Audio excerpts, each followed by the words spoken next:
Once again, Ahsoka is the wrong Jedi. Let's dive into this week's Star Wars The Clone Wars. How you get so big getting food of this kind?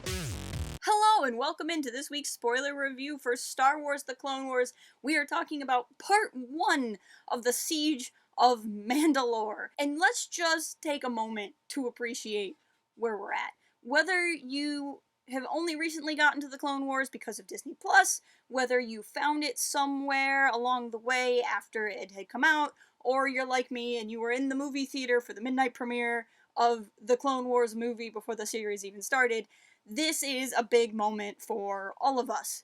And I just want to take a moment to appreciate how great this is.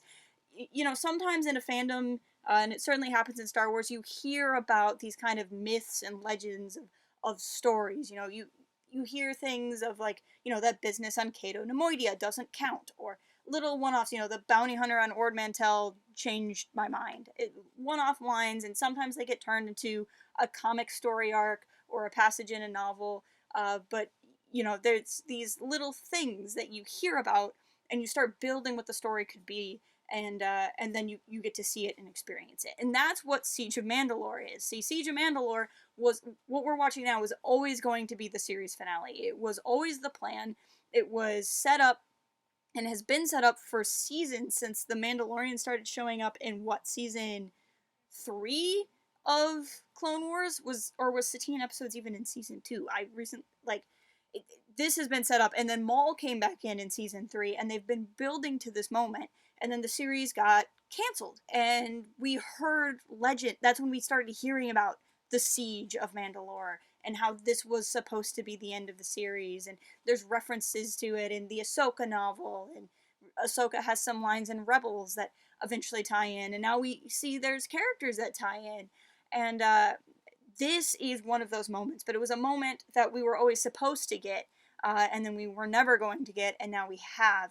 So beyond the fact that the episode was amazing, it's just amazing in of itself that we're sitting here watching the Siege of Mandalore. And it's really something quite fantastic because Mandalorians have had such a long history in Star Wars mythos ever since Boba Fett came on the scene, and he was just called a Mandalorian. He was a Mandalorian commando, and just like that concept grew wild in the imaginations of Star Wars fans, and it became this whole thing in Legends canon. And then there's like all these different kinds. You know, you have the Mandalorians that came from the KOTOR games, and then you have the Mandalorians that existed in Legends pre-Clone Wars, and then Clone Wars came around and kind of reinvented what the Mandalorians were. But they've been in this fabric of Star Wars really like since 1978 in the Star Wars Holiday Special, and have grown into this. And they've always been kind of like this cult following within Star Wars because they weren't major players. They might have been major players in the Old Republic era, but that in of itself was ancillary to the bigger story of Star Wars. And now, you know, we have shows like The Mandalorian, and that's largely because of fan popularity, and fan popularity that's been there for decades. But then to have something that existed in so many iterations, you know, you have they're just commandos, you have the big warrior culture of KOTOR, and you have the kind of tight-knit family nature that you saw in the Republic Commando books, and you have the pacifist nature that you have in Clone Wars mixed in with this warrior past, and how those two things are at odds. So to have this big long following, but to exist in so many iterations, and to have so many different kinds of characters, and really have a version of the Mandalorians that could appeal to almost any kind of fan. Maybe like a particular kind of Mandalorian is not appealing to everyone, but everyone can find a Mandalorian character somewhere in Legends or current era canon that they can connect to. And that's something that's really amazing, because this is a part of Star Wars that really is born out of fan response and has evolved over fan response.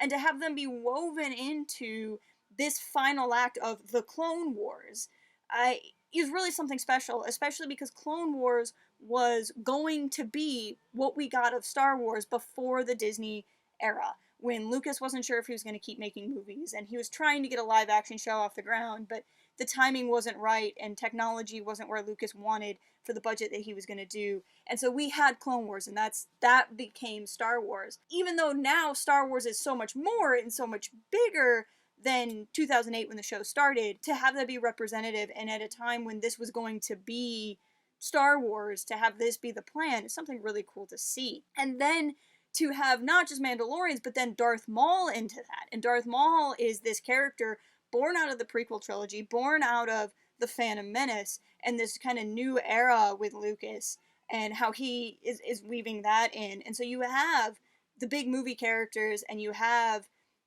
again, fan response. Fans loved Darth Maul, and so this is really growing out of what people wanted for so long. And to see this myth and legend of the Siege of Mandalore on screen, I'm just excited. I mean, I've been talking about 5 minutes, and I haven't even talked about the episode. I'm just talking about how excited I am that the episode exists. So this is where we are now, and this is what we're watching, and this is what we're experiencing.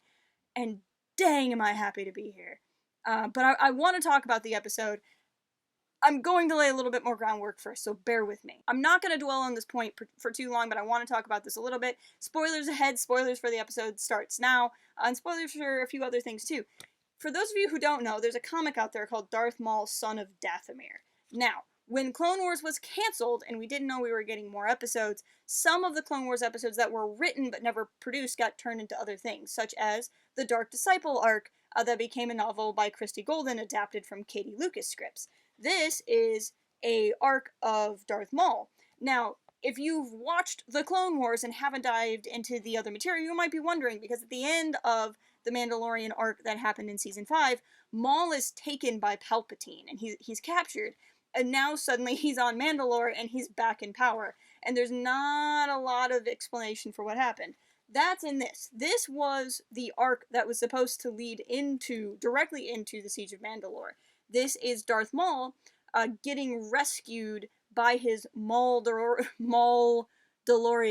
In fact, this should be, on the cover, this should be Saxton and Cast right there behind him, and taken back to Mandalore. So I'm not going to talk too much about the comic. There are summaries of it. If you would rather just do a summary instead of reading it for yourself, I highly recommend reading it yourself. So I'm going to minimize the spoilers in it, but there's a couple of things that are going on here contextually that we want to keep in mind going into these episodes. One, as I said, Gar Saxton and Rook Cast are in it, and they are characters that we see in this episode. Gar Saxton, of course, would go on to appear in Rebels.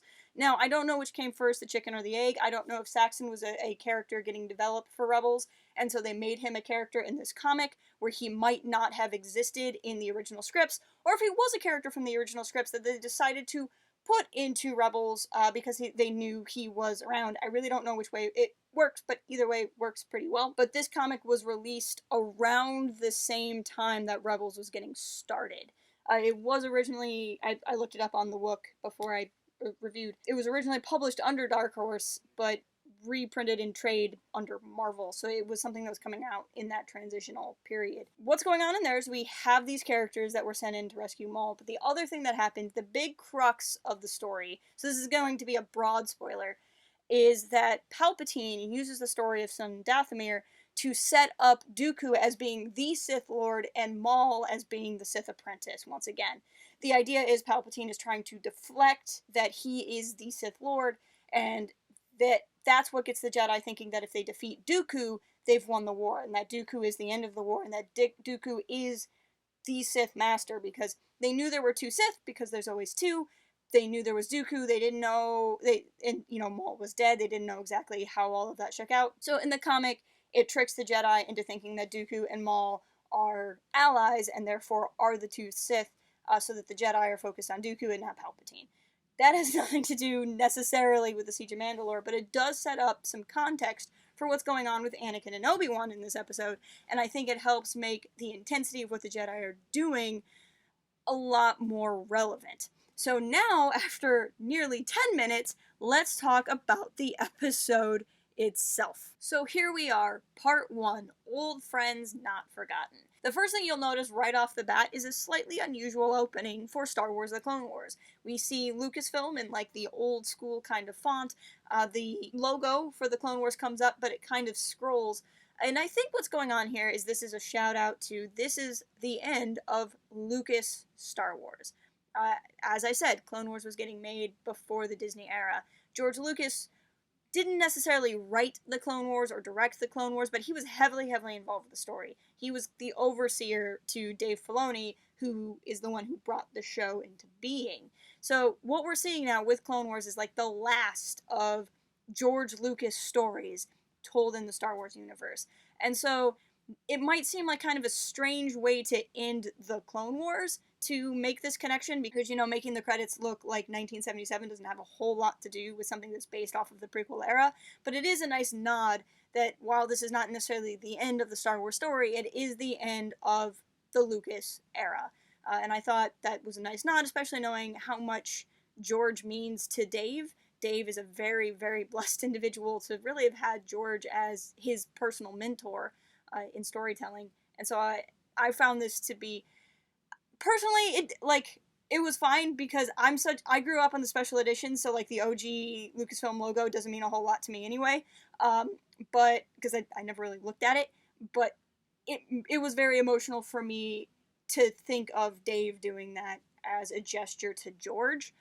Just that, the actual act of itself, I think, was really cool. Now, the animation in this episode was absolutely wild, and I've said that about the last two arcs, and the last two arcs were amazing, and then this arc was just a cut above even where they were at. Just the way everything was set up, small details, the way characters smirked, just the expressions and acting that these animated figures were able to do was really incredible. The battle scenes were insane. Just the way everything was set up. Like, you can just tell that this is the peak of what was set up by that throwaway line of, you know, years ago, I fought with your father in the Clone Wars. And from that line, here we are. And that's something that's really cool to actually get to see on screen. Again, coming back on these like promises that are leafed throughout Star Wars. Much as Revenge of the Sith starts out with a wacky Anakin and Obi-Wan adventure to get an idea of how they are as Jedi, this arc opens with Anakin and Obi-Wan on a Jedi mission doing what Jedi do. Obi-Wan and Cody are kind of being held at bay by all of these droids. There's a really cool moment where Obi steps up and saves Cody's life. That I just couldn't help but think about how in a really short amount of time Cody is going to be turning on Obi-Wan, and that was really sad. But anyway, other things that are going on. Anakin shows up with all of his extraness to save the day because he has a plan. Of course, he won't tell Obi-Wan about, but Obi-Wan goes along with it anyway. I'm not the only person to point this out, but it was one of the first things I thought of when I was watching the episode. The way Anakin marches out in front of the droids to surrender felt like an Anakin version of what Luke Skywalker does in The Last Jedi. Only it was totally an Anakin version, right? Like, what Luke Skywalker does is he walks out as a projection to not be aggressive at all and to make a point about the over-aggression of the enemy. And here we have Anakin walking out faking surrender only so he could just wreck them to pieces and smithereens. So there's very different intent behind the two different actions, but it was kind of cool to see that connection, especially because both of them are doing it really to draw out the person in charge who's hiding in the back. In this particular case, it's a droid voiced by Donald Faison, who also voices Hype Faison from Star Wars Resistance. Considering we also got Niku's voice actor in last episode, I can't help but feel like this was just the case of a lot of people in voicing Resistance hopping on over to the Clone Wars booth to add a voice here and there, and I'm definitely enjoying looking for their names as we continue to go through. But like this whole battle at the beginning, which is so cool, and I could easily dissect for a long time and just what it means for Anakin and Obi-Wan and where we're at here at the end of the Clone Wars, that's just the beginning, and it really isn't even the plot of the episode that we're about to see. It's just the appetizer. Because then Anakin and Obi-Wan get a message that somebody using the Fulcrum frequency is looking for them. Their first thought is Saw Gerrera, which is a really cool thing to hear Saw being referred to as a Fulcrum. And then Ahsoka uses it, and of course she becomes Fulcrum in Star Wars Rebels. So there's a lot going on there, but they hop on up, they're talking to Ahsoka, and I love how speechless Anakin is at first. And Obi-Wan is very deferential to Anakin, like he's kind of waiting to see how Anakin responds to know what he's going to do, kind of considering that more than anything else. And Ahsoka explains like, hey, we got a situation. There's stuff going on. I'm gonna talk to Bo, and they head on over to the Republic ship. Now, here's where things get so happy and so tragic at the same time. Anakin and Obi-Wan are walking to meet Ahsoka as she arrives, and Anakin is so happy, and he's talking about how this all makes sense now. This is why Ahsoka had to leave the Order, because she was where she was supposed to be. And Anakin is like, and Obi-Wan is well, maybe, you know, that's one way to look at it. And Anakin says, this is the only way to look at it. And that's Anakin for you. Like, Anakin finds the thing that gives him the peace to be able to do what he believes in, and then he has to focus on it, and it can only be that thing. Obi-Wan is very much the more wary, like, I have a bad feeling about this. I feel like everything Obi-Wan did from this point on in the episode is him going, I have a bad feeling about this, without him saying it. He knows bad things are ahead, and I think he's worried about Anakin, because Anakin is head over heels excited for Ahsoka to come back, and why wouldn't he be? The problem is Ahsoka isn't coming back, and that's what Anakin doesn't realize. Anakin thinks, oh, Ahsoka had to go do this thing so she can help Mandalore, and then we're going to be back and we're going to work together. And I'm sure he's thinking to himself about how Ahsoka could rejoin the Jedi after this. And Obi-Wan's like, this is not going to go the way you think. They meet Ahsoka. Anakin is all excited and wants to know how she is. And Ahsoka literally stops him and says, we can't do this right now. And I don't really know exactly what Ahsoka's thinking here. I don't know if she's upset or mad in some way. I think what's more likely is that she knows that she's not here to stay, and she knows that it's dangerous to get too reconnected. She's already had to let go of Anakin. We know how much he meant to her just from her conversations with Trace in the previous arc. And so I think she's just trying not to form attachments, because she knows how hard it's going to be towards the end. Anakin is absolutely crushed by her response, but he's not angry. I think he understands that maybe this isn't the right time, and he's waiting and hoping for that chance to get to talk to her. Bo explains the situation and how they have to go after Maul. Ahsoka explains how she is connected to all of this. Again, Anakin's kind of spurned when he wants to know how Ahsoka got involved in this, and Ahsoka is like, why do you care? But as that conversation goes, it becomes really tension between Bo and Obi. The last time they saw each other, Obi-Wan was helping Mandalore after his love died, after Satine, Bo-Katan's sister, died, and certainly he has a beef with Maul, and I'm sure that's why Bo even risked coming to talk to Obi-Wan. She's really let down that Obi-Wan won't immediately go and help. Obi-Wan is doing the Jedi Council thing and saying, we have to talk to the Jedi Council, we can't just go, because Mandalore is an independent system. They are not a part of the Republic, and they're technically not a part of the war. The fact that Obi-Wan went there at all, he went there on a rogue operation when he really wasn't supposed to, and it led to him suffering through Satine's death. And so this is Obi-Wan going, nope, I wasn't doing the Jedi thing, and we're going to do the Jedi thing now. And that makes Bo so angry, because she was hoping that Obi-Wan would be like her and be so action-oriented to kind of come back and go after Maul. Even Anakin said something earlier in the episode about being surprised that Obi-Wan isn't more excited about this. But I think Obi-Wan can just tell that something bad is coming. Obi and Bo storm off, and it leaves Anakin and Ahsoka to finally have a chance to chat. Anakin isn't pushing her, which is really good, but he is excited to talk to her, and he leads her off to a surprise. As they walk down the hall, the clones are still referring to Ahsoka as Commander, and they're saluting her. And Ahsoka talks about how they shouldn't do that. She's not a Jedi anymore. She doesn't have her rank. And I'm sure it hurts her, right? It's a part of being a Jedi that she probably liked. Not that she liked it in a vain sense, not that she was about wanting to be saluted, but she probably misses the camaraderie of the clones and the way that the clones can be so accepting of her, even as she walked away from the Order.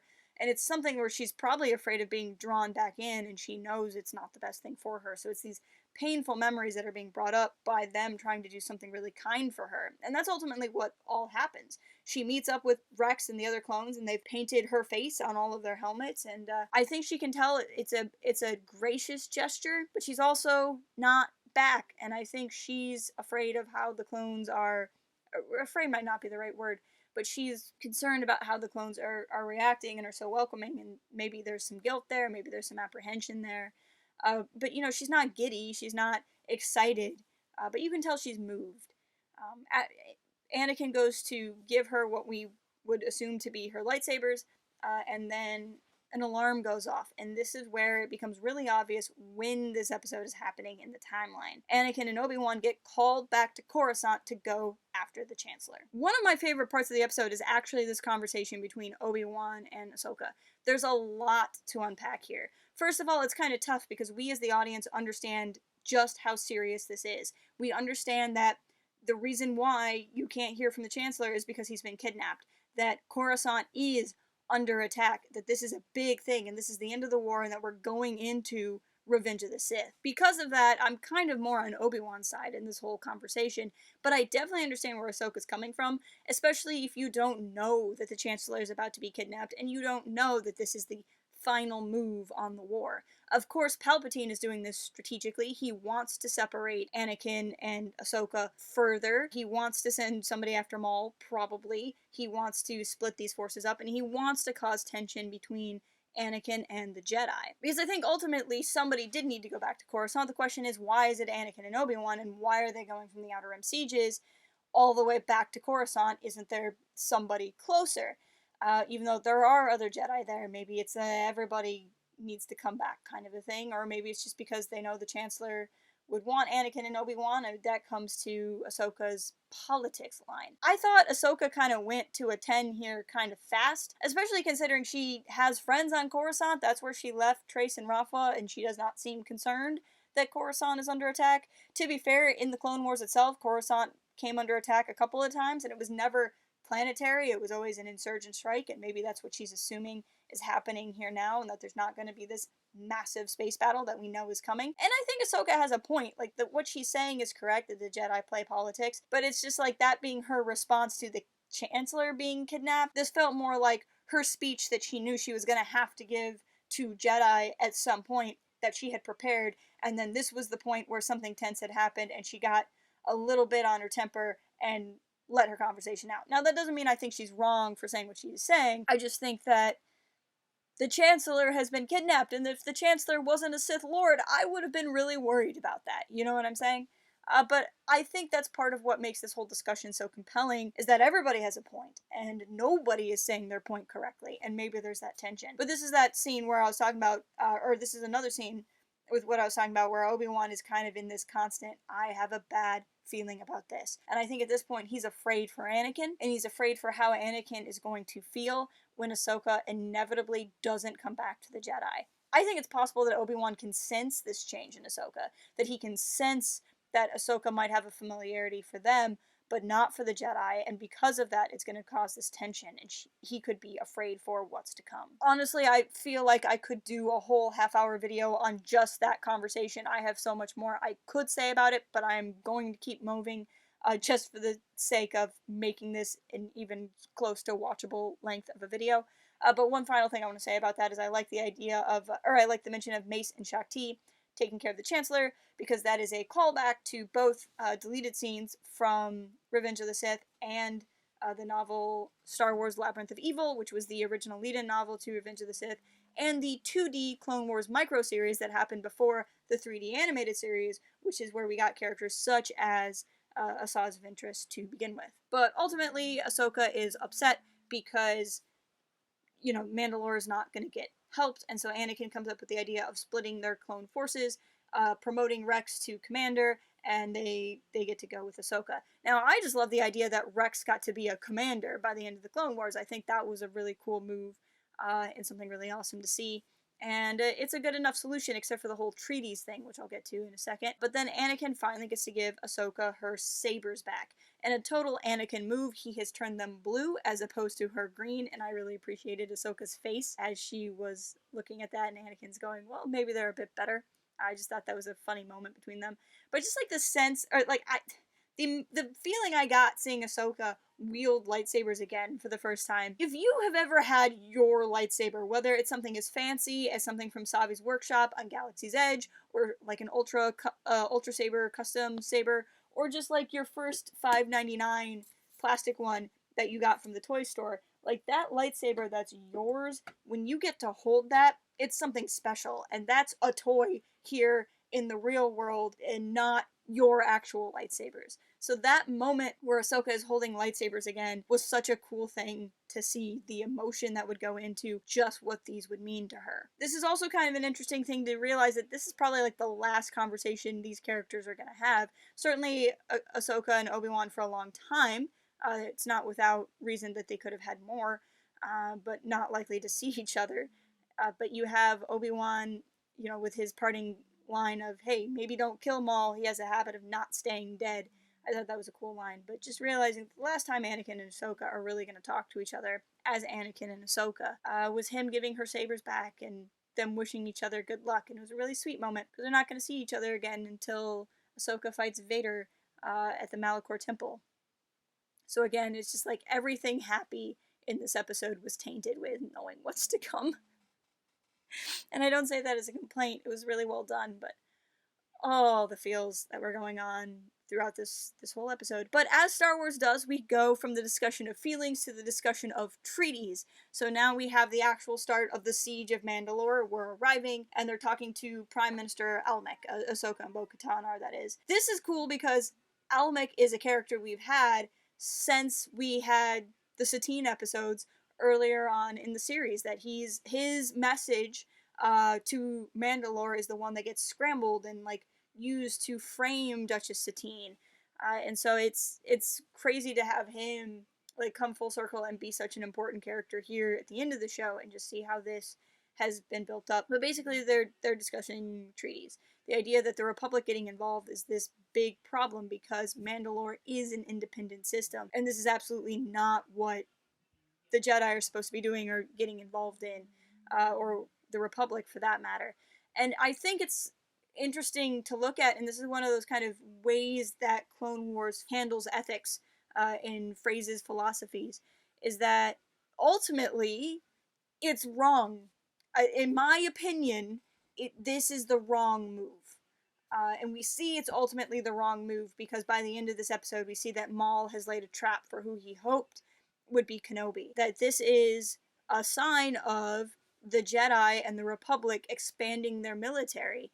And the idea of taking an army to a planet. I mean, granted, people from the planet are asking for the Republic's help, but they're getting involved in another war, kind of spreading their military around. It's what the Jedi do in this day and age, and they don't step back and wonder, how is it that we just happen to catch Maul, and how is it we just happen to know that Maul is on the most obvious planet for him to go to, and all of this just happens to work out, and he doesn't happen to leave. And all of this is a little bit too convenient, and it ultimately is a trap, and the type of trap that the Jedi fall for all too often. I liked the running thing in this episode of Bo-Katan being referred to as not like your sister. Ahsoka refers to her like this, and then Almec will later in the episode, and how that kind of seems to both chafe and impress Bo.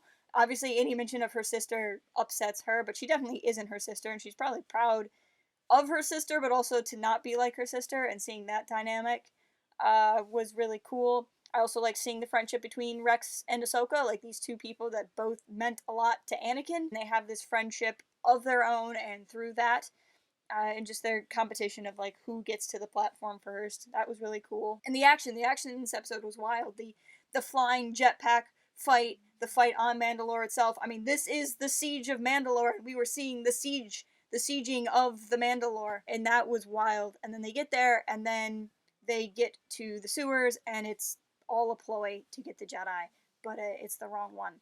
And Ahsoka has to watch these clones die and hold the hand of her new captain as he dies because she fell for Maul's trap. And that's really where the story ends. Interestingly enough, the story ends with no credit music, obviously to be a little bit dramatic. And how do you play music over that anyway? And what music do you play? The character of Rook Kast is voiced by Vanessa Marshall, who is Hera Syndulla. So that was cool to kind of have her in there working alongside another Rebels alum with the voice of Gar Saxton. I didn't even touch the surface of things I could say about this episode, but I suspect a lot of what I could talk about I will be able to talk about in weeks to come. As we get more and more examples from things in this episode. But overall, I'm just excited for where we're at. I'm excited to get the fabled Siege of Mandalore. I can't believe we are experiencing this right now, and to see Ahsoka at the height of her ability and what she's doing, to see how all of these characters are playing out as we go into Revenge of the Sith. I didn't even mention, like, in the newsreel at the beginning, we saw young Caleb Doom. I don't know if that'll be our only seeing of him, or if that's actually footage from a scene yet to come in the next 3 episodes. But there's just so much they have going on right now. These episodes are so good. The season has been so good. I personally have liked the past 2 arcs. This, I have a feeling, is going to be my favorite arc from the season, and this is definitely the arc of the season I was the most excited about, but I've enjoyed the episodes that we watched to get here. I think it was important to tell a story, yes, about Echo and Bad Batch, but really about Rex, to understand what Rex is about to go through. And I think it was important to tell a story about Ahsoka, to see what Ahsoka is about to go through, because I think they're really going to be the stars of these episodes going forward, and I'm excited to see how that plays out. But those are my thoughts right now. I have so many of them that I didn't even say, but like I said, I'm just going to leave it from here. We'll talk more next week, and then when the arc is done, we'll talk more about the arc itself here on the channel. We're still going to do a discussion on the Ahsoka arc. It's just Professor Django and I's schedule is not playing nice with each other in this wild time of 2020, but all of that stuff is coming down the line for sure. Please leave me a comment letting me know what you thought so far. Find us on all the socials if you haven't already, and until next time, keep it real and fly casual. Cooking can be fun.